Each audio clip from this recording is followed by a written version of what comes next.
Madam President, just this week, we saw the college football national championship game. There are a lot of tremendous athletes engaged in tremendous feats of skill and strength. But I have to say, there wasn't an athlete on the field that demonstrated the flexibility that we are seeing in the United States Senate right now. We are today seeing Democrats in the Senate, with the active encouragement of President Joe Biden, engaging on not one but two partisan power grabs, and doing them both with a twist.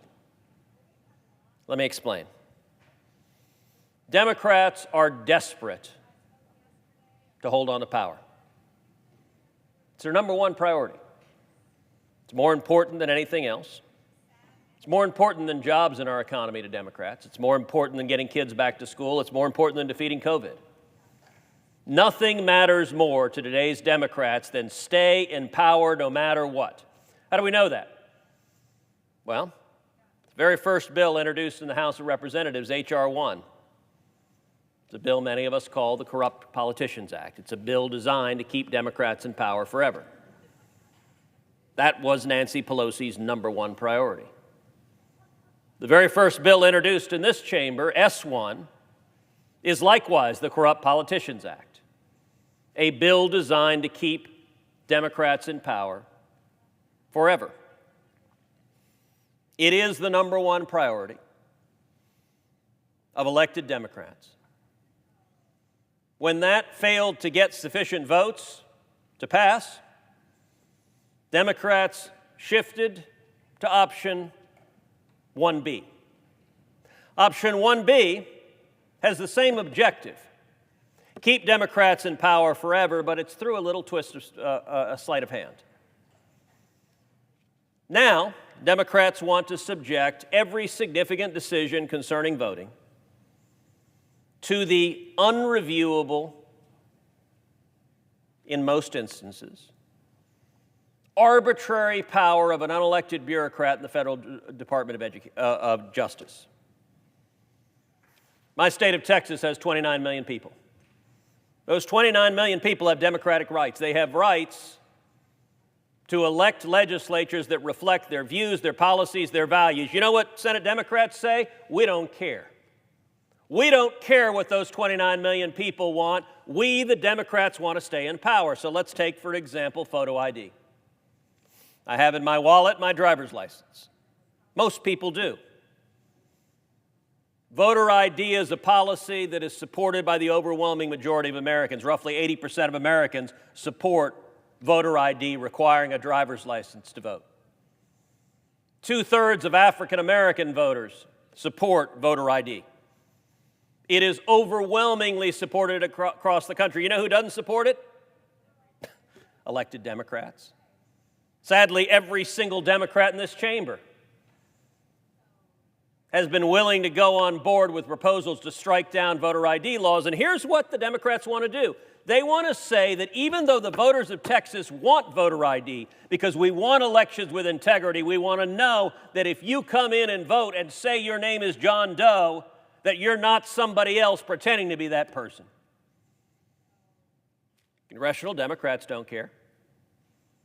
They want to have an unelected bureaucrat with the ability to strike that down. Likewise, ballot harvesting. Ballot harvesting is one of the most corrupt practices on this country. It's the practice whereby paid political operatives go and collect the ballots of other people. So, for example, you have a young operative from the DNC come into a nursing home and go room to room. Now, some of those residents may no longer be competent to make a choice. They may not be aware of their surrounding. But for an unscrupulous operative, that doesn't stop them. That operative can sit there and say, "Sir, ma'am, you want to vote for so-and-so, don't you?" Can fill out the ballot for them. And you know what? If there's some obstreperous senior in a nursing home who says, "Gosh, I really want to vote for the other guy," well, it's very simple for the unscrupulous operative to take that ballot. This ballot's for the other guy, and magically it ends up in the trash. Never gets mailed in. They can just mail in the ballots that they agree with, throw away the ballots they disagree with. There's a reason the majority of states have made ballot harvesting illegal. It invites voter fraud. By the way, Madam President, it wasn't long ago when people on both sides of the aisle recognized this. The most significant bipartisan effort examining voter fraud, the study of a bipartisan commission called the Carter-Baker Commission. Baker is former Republican Secretary of State James Baker. Carter is former Democratic President Jimmy Carter.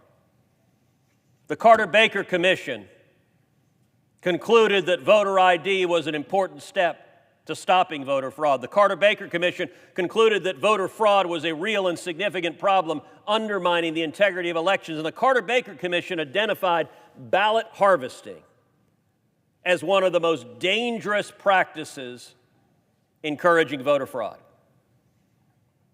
As I said, the Carter-Baker Commission was former Democratic President Jimmy Carter. Hardly a right-wing Republican operative by any stretch of the imagination. It used to be, when sanity was permissible in the Democratic Party, that people would acknowledge the obvious. Unfortunately, we're in hyper-partisan times. And so today, Senate Democrats want to be able to have laws on voter ID, want to be having laws prohibiting ballot harvesting, struck down by one unelected bureaucrat. And by the way, who is that bureaucrat? Currently, it's a woman named Kristen Clark, head of the Civil Rights Division at the Department of Justice. Ms. Clark is one of the most radical partisan nominees ever to serve in the United States Department of Justice. She is one of the leading advocates in the country for abolishing the police.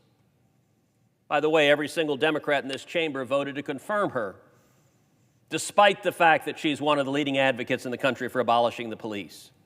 She has been a hardcore, left-wing, partisan advocate her entire life. Now, she's entitled to have her views. She's entitled to believe those views passionately, but here's what Senate Democrats want to do. They want to take this one person and say, she can strike down the laws adopted by legislatures elected by 29 million Texans. That's extraordinary. Now, Madam President, what could justify such a thing? Well, we saw Joe Biden give an incredibly demagogic, racist speech, accusing half the country of being racist, of being Bull Connor. The Democrats say this is Jim Crow 2.0. And you know, Madam President, ironically, and I think inadvertently, the Democrats are telling the truth. They don't mean to be, but they are. What was Jim Crow 1.0? Jim Crow 1.0 were laws that were written almost exclusively by elected Democrats. You look at the authors of Jim Crow, they were Democrats, as were the founders of the Ku Klux Klan. And the purpose of Jim Crow laws was to do one thing: stop the voters from voting Democrats out of office. Because you look at the African Americans who were freed from slavery, they were electing Republicans. In many instances, they were electing black Republicans. And the Democrats didn't want that. How dare the voters select someone not from their party? And so Jim Crow was written to strip the right to vote from the voters who dared to vote against Democrats. Well, fast forward to today. The Corrupt Politicians Act is Jim Crow 2.0. It is once again written by Democrats to strip the right to vote from the American people to prevent them from voting Democrats out of office.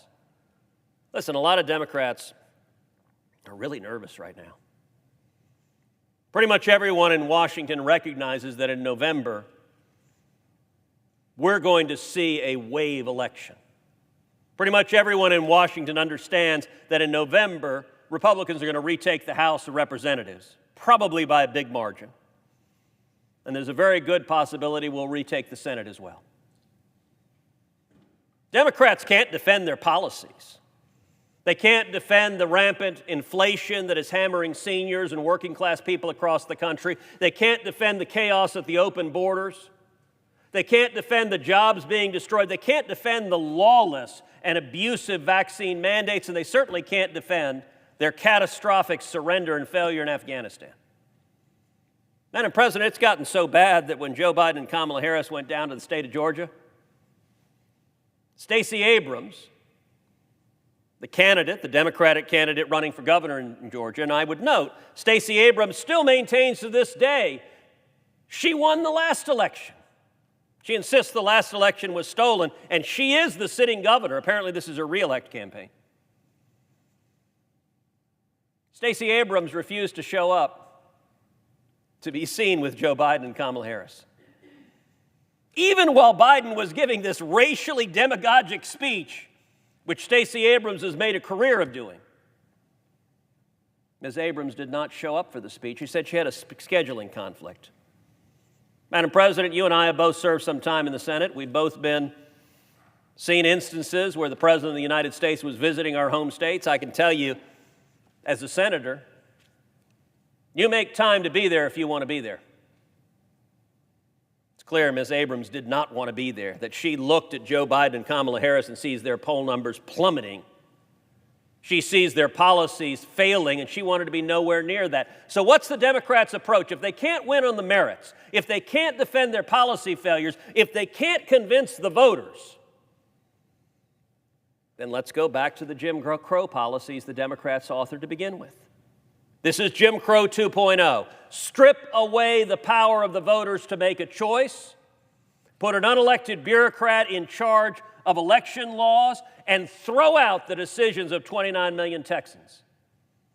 Madam President, I'll tell you this, Democrats don't get to claim they're defending democracy when they are literally taking away the rights of Democratic elected legislatures. That's many things, but it ain't democracy. One unelected bureaucrat overruling 29 million Texans is not democracy. It's a power grab. But I told you this was a power grab on top of a power grab with a twist. The second power grab is, how are they going to try to pass the Corrupt Politicians Act? They're going to do it by nuking the filibuster. The rules of the Senate, written in that book that sit on the dais in front of you, say that to proceed to legislation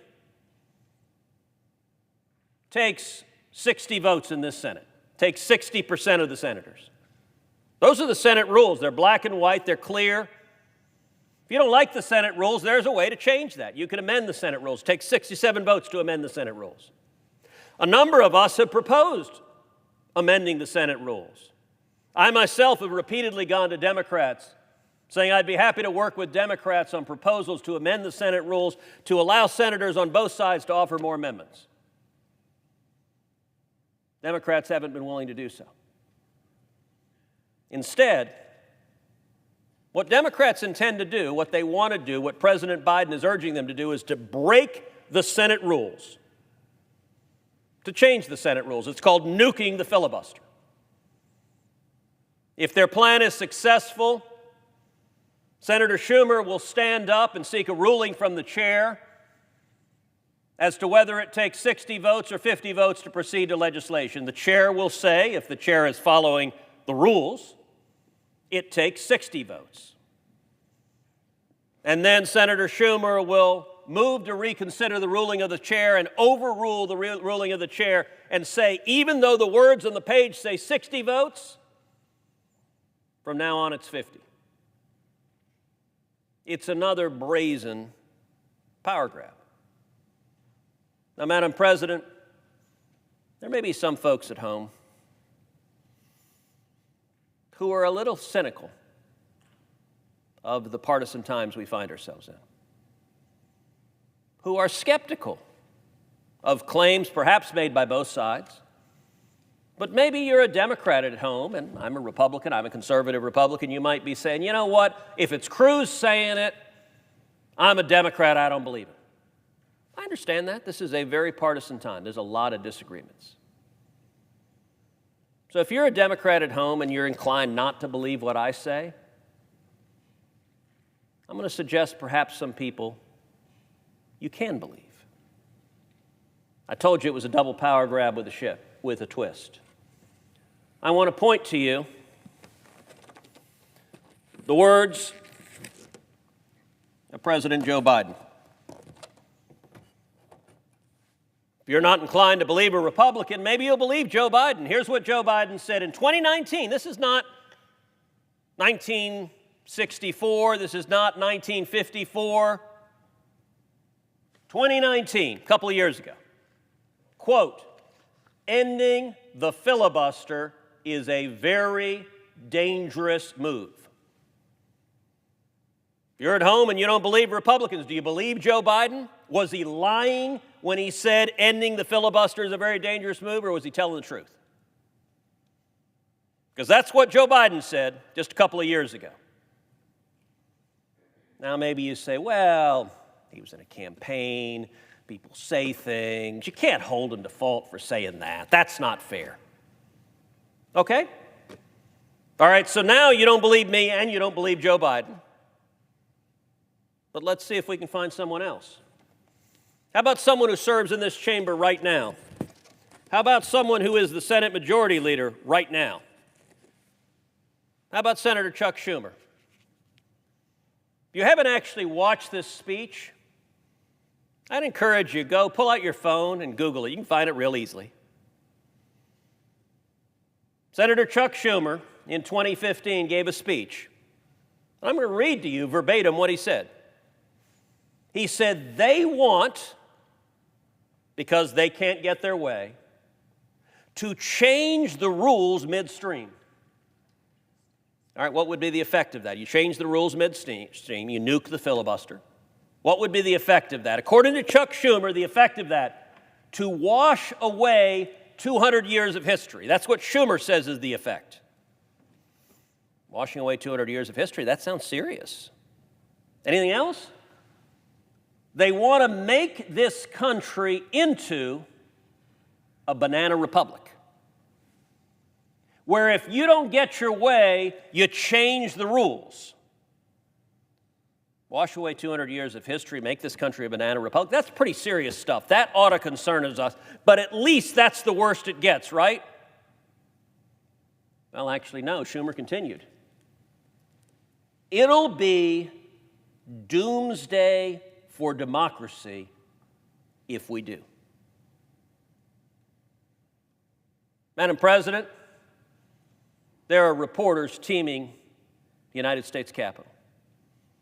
Any reporter who wants to be something other than a partisan shill and mouthpiece for the Democrats ought to ask every single Democrat, Senator so-and-so, do you agree with Chuck Schumer that ending the filibuster will turn our nation into a banana republic?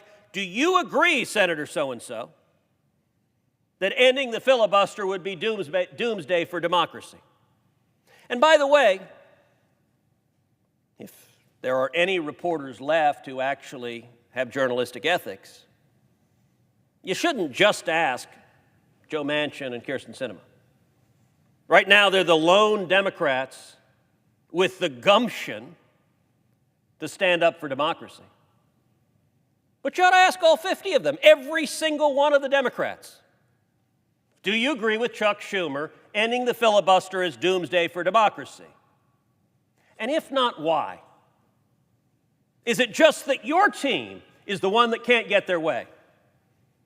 Now it's your side that wants to change the rules midstream. Now it's your side that if you don't get your way, you change the rules. Was Joe Biden lying in 2019? Was Senator Schumer lying in 2005? I don't know, you ought to ask them. A double power grab with a twist. Jim Crow 2.0, seizing federal elections, striking down the laws adopted by Democratic legislatures, putting an unelected radical leftist bureaucrat in charge of elections with more power, this one leftist bureaucrat, than all 29 million people in the state of Texas. Doing so by breaking the Senate rules to change the Senate rules, and the twist is with a dose of hypocrisy, unusual even for this place. Look, if a senator serves long enough, there'll be times when they may vote a little bit this way or a little bit that way. There are lots of senators that have had tensions with prior positions. I cannot think of another time when a senator has voted for something that he has called doomsday for democracy. That's not just a little hypocritical. And by the way, all the Democrats agreed with him. They were all standing shoulder to shoulder.